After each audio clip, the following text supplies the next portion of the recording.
Bago ako umalis ng The Hague, may bilin ang Dada Rudy ko sa akin. Sabi niya, no guts, no glory.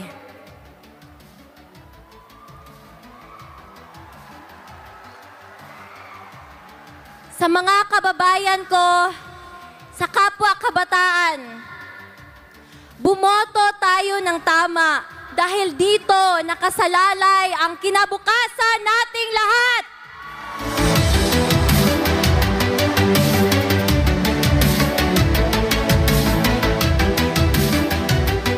Kailangan natin ng abogado na may prinsipyo, paninindigan at integridad sa ating legislative branch sa gobyerno natin. Tito Rodante Marcoleta, my senator. Number 38 sa balota!